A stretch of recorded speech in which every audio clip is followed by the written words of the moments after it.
My name is Patrick J. McGinnis, and I coined the term FOMO. That's short for fear of missing out, and it's why some people end up following the crowd. But we're not like them. We're part of a new species that isn't afraid to do things differently.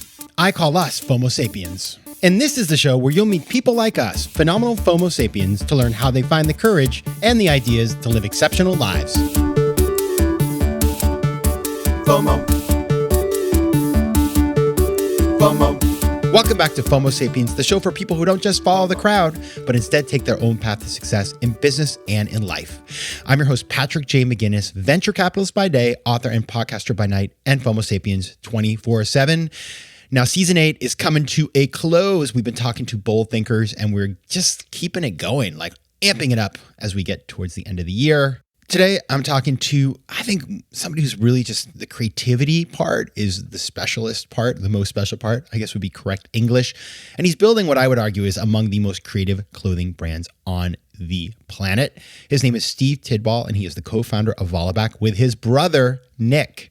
Now, Vollebak is a London-based company that combines creativity and technology to create the clothes we need for an extreme future. In the last few years, Vollebak has released the first clothing for Mars. It's built clothes from trash. It's made 100-year gear designed to outlive you, and that's crazy. And it's rethought how color is made using algae to create a new kind of black. Before founding Vollebak with his brother, who is his twin, by the way, the pair spent 10 years as creative directors in advertising, winning multiple awards for their work with clients, including Adidas and Airbnb. Now, the story behind this interview is that I met Steve's brother, Nick, at Brilliant Minds. You might remember I just talked about Brilliant Minds. And he spoke on the stage and he was amazing. And he swears a lot, actually. Sorry to tell everybody that, Nick. Sorry, but it's true. And so I found him at like 3 a.m. at this rave that they did. And I said, you have to come on FOMO Sapiens, but you can't swear. And he said, actually, you should talk to my brother, Steve. He is the guy that does all the interviews. So, I mean, listen, they're twins. I'm happy to have either or both. But I got to talk to Steve and he was amazing. And you're just going to love this conversation and you're going to learn a bunch of stuff. First, you're going to learn how the brothers take these big creative ideas and then actually make them into things that they can sell. So it's like, okay, let's make clothing for Mars, but actually making something that people want to buy as well, doing those two things at once, that is magical. Second, we're going to learn how they use creative FOMO-centric marketing to create social proof and spur their business. And you're going to hear the story about just like how there's some serendipity in there. One of their kind of clothing items made it onto the Jimmy Fallon show and went viral. And then, that's the kind of stuff that you dream of. But we're also going to learn how you capitalize on those lucky breaks and keep the momentum going. Now, my small ask as we're reaching the end of the year and the holidays, again, please consider going to FOMOSapiens.com and checking out the merch. I promise you will love it. If you order now, you can still get it in time for the end of the year for your holiday of choice. All right. And now on to the interview. As you know, I always start with the same question. And I started with this. What's a formative decision you've had to make to get to where you are today? Am I allowed 2 or is it very strictly 1? No. You listen, you're my guest. You can do whatever you want. I'll go with the blood and guts one first. I was in a 4x4 in the middle of the Namibian desert, having been told 6 hours earlier that I had 30 minutes to live. And I was in the middle of a Namib ultramarathon, which is basically you have to run 80 miles and you have 24 hours to do it. And the temperature's in like 130s, like it's super high. And wow. I'd been pulled out of the race and with heat stroke. So it was unbelievably hot, but my teeth were chattering and I was covered in goosebumps. And I was my body thought it was freezing to death, but actually it wasn't, it was overheating. And so when you lose all sense of, your body loses sense of perspective and it thinks it's really cold when actually you're just unbelievably hot and it does everything it can to heat you up. So I was pulled out of the race, stuck in a 4x4, air conditioning on, drinking liters and liters and liters of cold water in the middle of a desert, thinking, wow, this is a bit surreal to fly from the UK to Africa to sit in a 4x4. And the critical decision I made is when my brother, who was my teammate, my twin brother and teammate, pulled into one of the checkpoints. I asked the doctors if I could continue the race and race the last 2 marathons with him because he was thinking of dropping out. And I couldn't bear the idea that we'd both flown to Africa only to drop out of a race. Now, that was an incredibly stupid decision in retrospect, and I got seriously ill after it. However, what it showed me was that even when your body thinks it's absolutely on the brink, it's actually not. I did complete those last 2 marathons. We did finish the race. It was the first ultra marathon I'd ever finished. It was in unbelievably extreme conditions. And the thing that my body and brain told me, which is you cannot carry on, and if you do, you'll die, wasn't true. And that was kind of a really, really fascinating experience. And certainly now running a startup, when you're presented with so many other people's truths or realities where they go, this is absolutely definitively true. You look back on that experience and you go, well, this thing also seemed definitively true. And that seemed like I was on the brink of death, but I wasn't. And so that's a really genuinely formative experience I turn back on, where I check every decision I make and go, well, I'm being told this is the truth, but is it actually the truth? That was a really kind of like definitive moment. Yeah, so to any doctors listening, they know that's a really dumb decision. You really should have just like... Don't need to be a doctor to know that, but... Gone to a hotel, gone to a bed and gone, easy route out. The doctors told me to quit.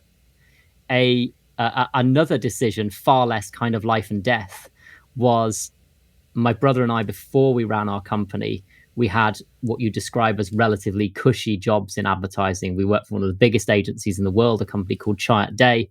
And we had some sketches of a brand, which is now the brand we have today. And we took them to a guy called Lee Clow, who was our boss's boss's boss's boss. And Lee wrote some of the greatest Apple ads of all time with Steve Jobs. Very, very famous guy in advertising. And we sort of timidly took him these little sketches and we said, hey, we've got these ideas. And he looked at us and he went, this is a clothing brand. It's clothes with stories. And we sort of said, thank you ever so much, Lee, like you've just had a meeting with God. And then we walked out.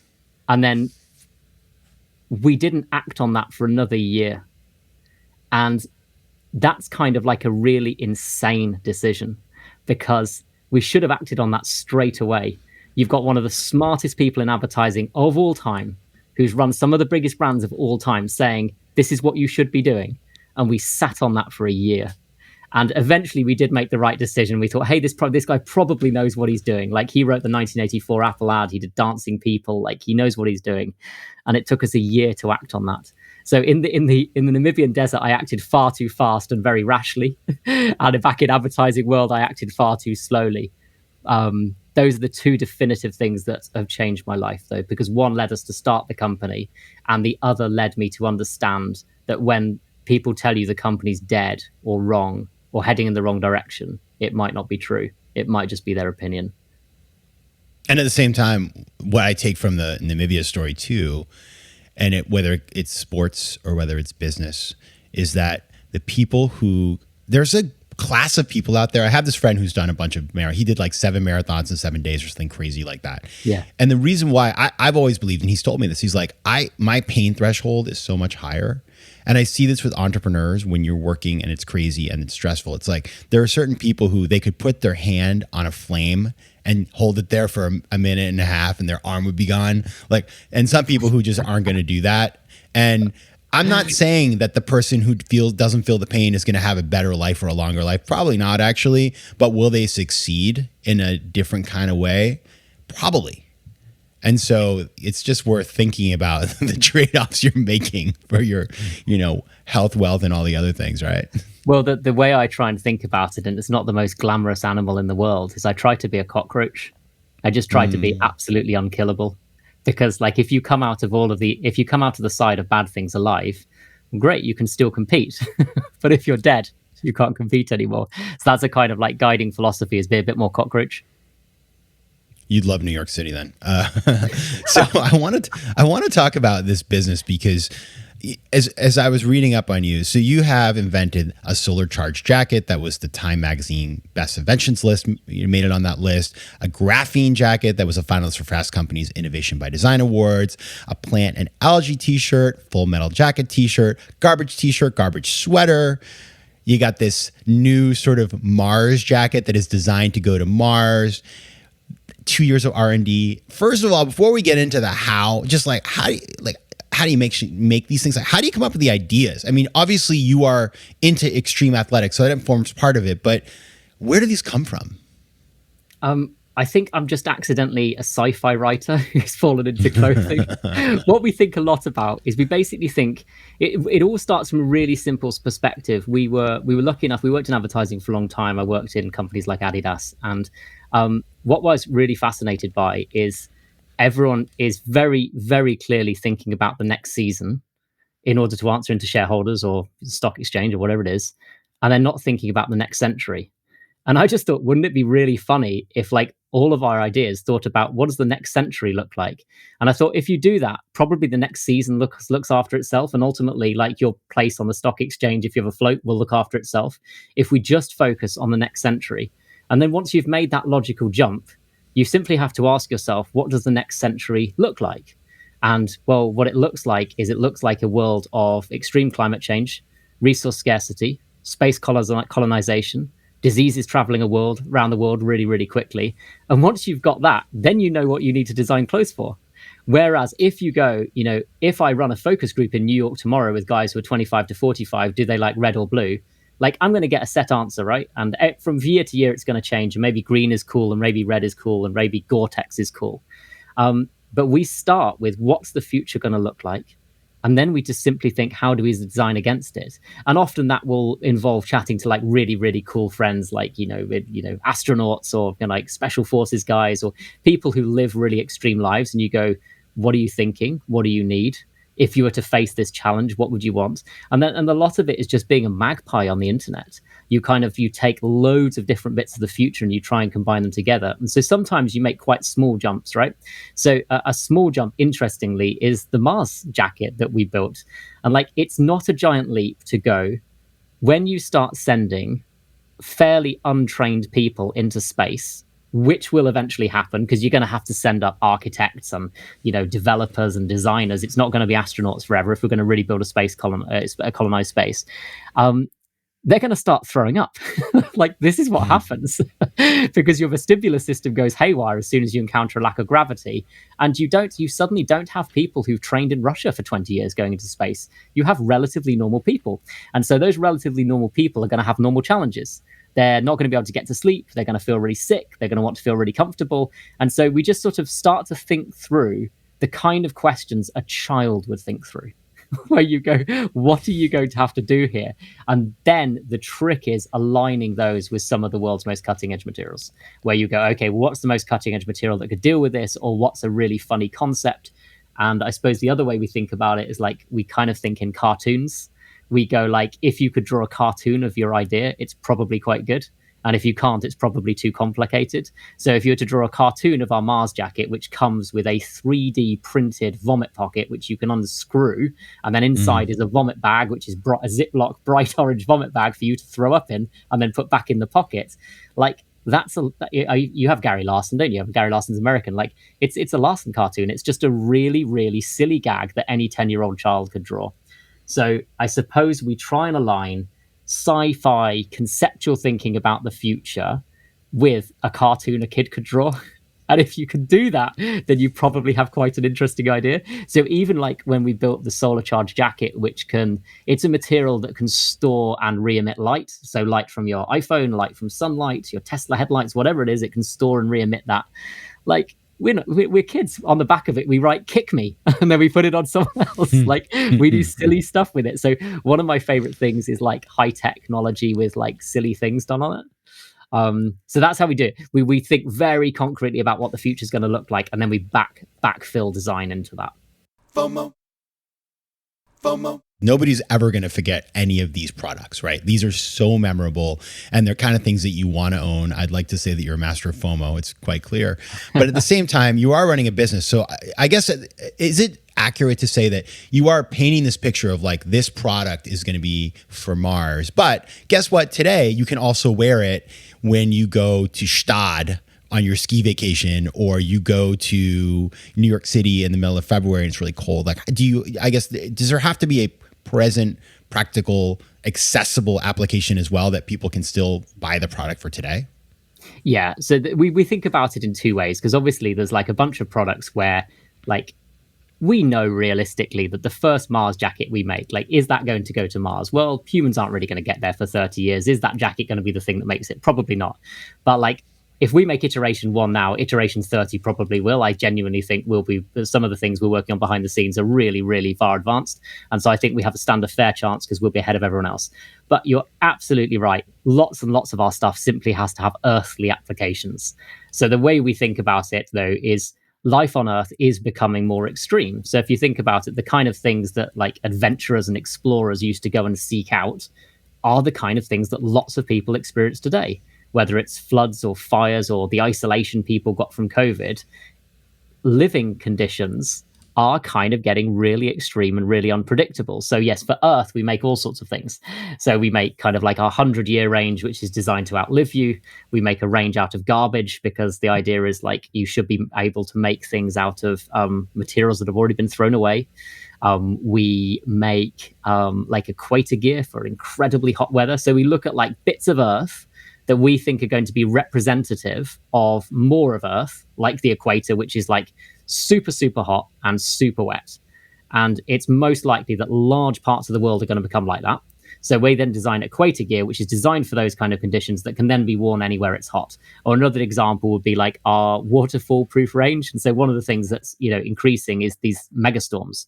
So California obviously gets hit by megastorms, and like lots of different parts of the world do, where kind of it's not rain anymore. It's kind of like the sea falling from the sky. And so we built the most waterfall, we call it waterfall proof, but actually just like the most waterproof gear ever built. So yeah, we take on lots and lots of challenges that you'll find here on Earth and build really cool clothing for it. But, on the side, we also like to make apocalypse jackets that can resist lava for the end of the world and chemicals, because it's just fun and we're basically children. Einstein had this brilliant thing, I'm sure you know it. He said, I think it was him, he said, if you can't explain your idea to a 10-year-old, you probably don't understand your idea. And so we always try our ideas out on our kids, where you go, hey, we're building an apocalypse jacket and you can pour lava on it and it's going to be okay. And they're like any kid can get that, right? That's just funny. Yeah, it's what I find so interesting is you and your brother Nick came out of advertising, and so the fact that you can talk about and dream and invent and tell the story of these products and come up with super creative things that are on the vanguard, it makes a lot of sense to me. Like I'm not surprised, right? And you're also adventurers yourself, so you kind of like living the product in your own lives. Yeah. What's harder, and the part that I think is like I'm very curious about, is how do you then, you're talking about very technical stuff. Like you're talking about products of fabric and building next generation capabilities in physical goods, and that stuff's really hard. When you start this business, you don't have that resident expertise. And a lot of people have really smart ideas. Like one time, I was like, I should build a camera that, that flies in the air and takes selfies for you. Like, I don't know how to do that. And so I didn't do that business.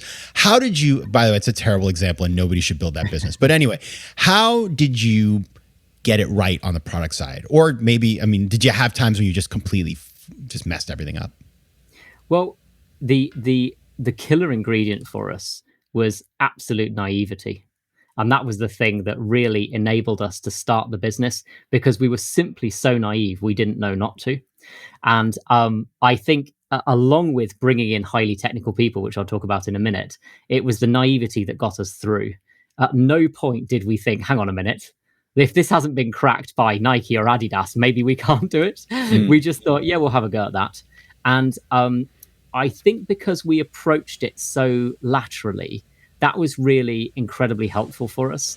And because we didn't think from a commercial perspective to start with, that was also really helpful. Like if we'd wanted to come out of the gates and go, hey, in year one, we're going to be at 100 million revenue, like that would have just been a really, really complex challenge. Where we didn't do that. What we did is we raised an incredibly small amount of money, like, just above the salaries we were being paid, just to start 2 pieces of gear. And those pieces of gear were like so uncommercial. One of them was a pink hoodie that zipped up over your face, and it had kind of these asymmetrical pockets so you could give yourself a hug. It had a pink visor to calm you down. It came with a Pink Noise soundtrack.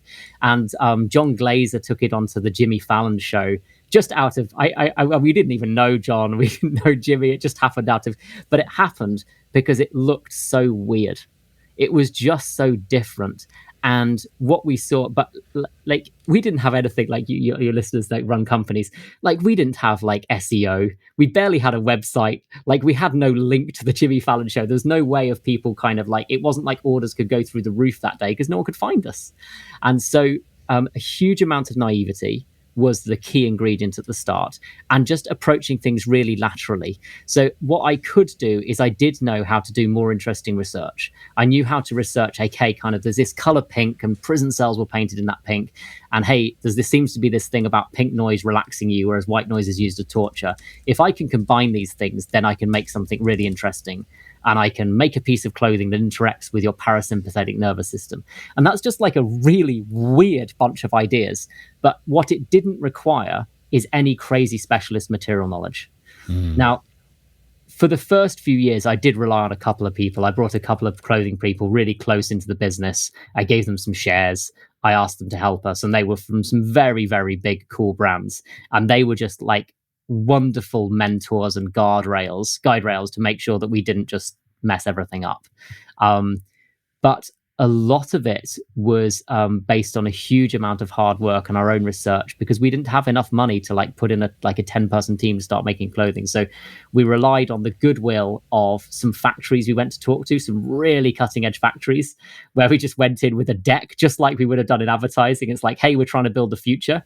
You seem like you want to build the future too. Do you want to help us? And we picked the guys who did who'd built Michael Phelps's swimsuit, the really crazy Speedo one that eventually got banned. And we're like, look, we want to do really advanced stuff like this. Do you want to do that? And obviously they're not going to be persuaded. You can't turn up with $10 million, right? And go, hey, let's open up a bit of the factory just for us. You turn up with a bunch of ambition, a really cool idea, and you go, would you like to be part of this? And that's how we winged it at the start, of persuading lots of people with vision as opposed to cash. And as the brand has grown, that's changed. Now lots of people come to us and want to work with us. We no longer have to sort of go cap in hand to factories and sort of beg them to make a really small run of something. But yeah, a few technical people was the answer, but really it was a lot of naivety, vision, and lateral thinking that really got us there. And it's only as the brand's advanced over the last few years that we've got into some of the most like really staggering technical materials, like the graphene and the stuff that absorbs sunlight, and now off the back of that, we're now working with scientists in some of the craziest materials on Earth today that we'll sort of unveil over the next 3-4 months. FOMO.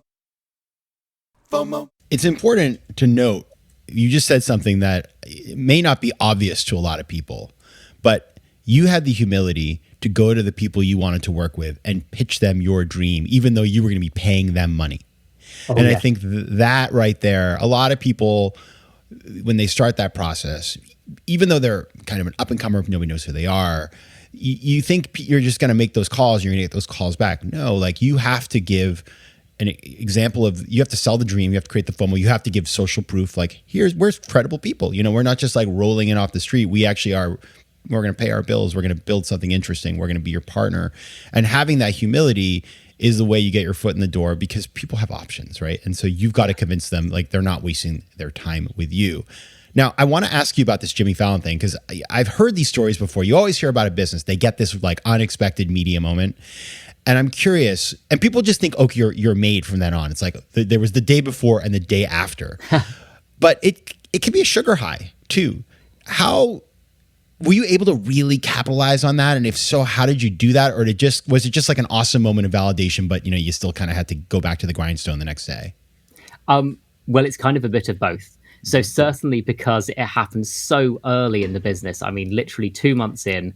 I mean, we barely had a working website. We had all of our clothing in some weird lockup in a very dodgy part of London. My brother and I still had to wheel suitcases full of gear to the post office and fill out the forms, because basically all the orders went to America, and we had to fill out all the customs forms by hand. Each form took 20 minutes. And so like if Jimmy Fallon generated 40 orders, you'd be thinking, oh wow, I'm going to spend all day in the post office. So on a very practical level, it did very little. It sold a few pink hoodies to some people who thought, hey, that's funny, I'm going to wear them to a party. That's the kind of audience it hit. However, what it did cement, certainly for us and for investors as well, later stage investors, obviously people who kind of cared about this stuff. What it said was, with a bit of kind of lateral thinking and creativity, you can create moments that other brands would have to pay tens of millions of dollars for. Now, how much did getting on Jimmy Fallon cost us? Well, John Glazer's people sent us an email. We spent $48 on shipping. We made sure we sent over a couple of hoodies that were their size. So for $48 and basically the price of 2 free hoodies, you get on the biggest TV show on earth. And so what it was it was a really wonderful proof point of doing things that no one else is doing is very likely to attract attention. And that still stands today. Like, it absolutely stands. It's kind of, now it's called break the internet, isn't it? And at the time, it kind of, like, that term, like FOMO, hadn't been coined, I don't think. Where it's like, wow, what is this thing? This is just like too strange, too weird, too pink. But no, on a very practical level, very little. It made mine and Nick's jobs hard. We had to wheel those suitcases of pink hoodies to the post office in and out every day. So really, it was more of a proof to us internally and to people externally. Wow, if you get this right, you're onto something. And to this day, we still, like, I was in advertising for a long time, and you see millions of dollars wasted every day as just a matter of course. And still, like, one of the funniest things I think we ever did was we built for our company, for Vollebak, we built a thing called a deep sleep cocoon to help you sleep in deep space. We wanted to tell Elon about it because we're like, well, there's only one person. It's an audience of one. And so we found a billboard site right outside SpaceX in Hawthorne. And we just did a big red poster and it goes, "We finished our jacket. How's your rocket going?" Like, that's still one of my favorite things. And it cost like $4,000 to basically do a joke. But you go, like, it's a really well spent joke. And like a week later, we were invited to NASA and we got to meet the guys at JPL, and we're still friends to this day and working on some projects because we decided to tell a joke, basically. And so I really, really believe in the power of doing really funny things that create serendipitous moments from which innovation can be born. And as a VC, like, that's crazy hard to write in a business plan, right? Hey, I'm going to use comedy to create serendipity in order to drive innovation. That's like that. You walk into any room and people are going to tell you you're insane, because it's like, that's not how planning works. But like so many of the elements of what we've done, that is how it's worked. And over the course of the next few months, we'll be bringing out a lot of those ideas where it is pure serendipity based on things that we just find funny. It's not much more complicated than that. Any word from Elon? Any response? Not yet. Come on, Elon. No, this is response. I'm waiting. So, I mean, he's so busy trying to buy Twitter and all that sort of silliness. Now, I will say what I really appreciate, and I think you said this, and I just want to hone in on it, is for everybody who thinks about, I want to get this one person to use my product or talk about it on TV or whatever. What I've learned, at least in my kind of world of books and content and stuff, is like, you think you're going to get one TV hit or one article or whatever, and it's going to make you a made man or woman, or that TED Talk or all that stuff. None of it does. It doesn't. It just, nothing, like, there's no like golden chalice handed to you. What it does give you is a story and a marketing opportunity that you can then take to generate social proof or buzz or audience or whatever, because people will take you seriously when you've had that kind of exposure. And so it's then on you to say, okay, here's this good thing that happened. I can't just sit back and wait for the next thing. How do I use this thing to create the next media moment, the next opportunity, the next excited, influencer? And if you do that, it's like climbing a ladder. You may get to the top, or you may fall off. And, thank God you've got one of Steve's hoodies on, and so it saved your life. I couldn't agree more. It's the equivalent of like an athlete saying, hey, with this one training session, I'm going to win Olympic gold. It's like, well, that's just not how it works. And so we had it. You're absolutely right. So in advertising, we had, my brother and I believe that there's never a silver bullet. There's never one thing that does everything you want to do. And in advertising, we used to have this thing, and it's still there today. It's called Cannes Advertising Festival, where like big awards are given out to the big agencies who've done like one big idea, and everyone creates a case study, and it's a 3-minute film that said, hey, we did this one cool thing, and then the whole world watched. It's all nonsense. It's so rare. What actually happened is you did about 100 things. One of them happened to work. You hadn't predicted which one it was going to be, and then you've back rationalized. And once you're in business, you see it for yourself. Because in advertising, it's a very closeted world and you just control this one element of what your client does and you think you're controlling everything. You're not. Once you're in a business, it's just thousands and thousands of small decisions constantly, some of which you'll get right and some of which you'll get wrong. So yes, I couldn't agree. It is far more Sisyphean, pushing a rock up a hill than people imagine. And we've had plenty of moments that people would have considered really big and really transformational. And you're absolutely right. If you think of them as doors to the next opportunity, brilliant. If you think they're going to make you and someone hands you a gold medal, I think you're done for. Now, you work with your brother, and you mentioned him a bunch, Nick, and who I had the pleasure of meeting at this conference, Brilliant Minds, over in Sweden. And so we connected, and that's, how the whole conversation began. Some people might say twin brothers who worked together in the advertising world beforehand, they're just going to be exactly the same. There's going to be no sort of additionality of having two of them. Just have one. And I'm curious, is that true? Like, how are you guys, sort of complementary? And also, how is it working with a twin? Is this something that you had always anticipated starting a business together? Or is it something that you've gotten into and you're like, wow, this is a lot harder than I thought? Like, how does that relationship work? So, having worked here, so we're 43 now, and we worked in advertising together from the age of about 21, and we started the company on our late 30s. And so we'd already had the benefit of working together for around 15 years. So we'd called each other all the names under the sun by the time we started our business together. So we'd basically learned on other people's money that we could work together and that it would work, and that we were complementary, which I'll talk about in a minute about how we work together. So by the time we started the business, I considered it relatively low risk. The way I pitched it to investors is, at least if one of us gets run over by a bus, there's another one of us. Like, it's a 2-for-1 deal, basically. But the reality is, we're actually really, really different. And I think there was some kind of Darwinian response of when we were young, we became quite different quite quickly. And he's incredibly visual. He thinks in pictures. I'm incredibly verbal, I think, in words. And so I've been led down a far more strategic, logical route. And you mentioned your brother is in music and thinks very differently to you. I have that. It's like working with a jazz musician. His brain goes in all sorts of different places. Someone was describing it the other day in relation to chess moves. And there's something called knight's move thinking, where your brain moves in this kind of L shape, where you start off in a logical place and then you end up somewhere else entirely. He thinks in knight's move thoughts. And I don't. I think in logical stepped approaches. And so we learned in advertising that we could work together. And then we've used that model in our business, which is I'm very, very strategically focused and he's very creatively focused. And we've tried occasionally to sort of step on each other's toes, but it just doesn't really work.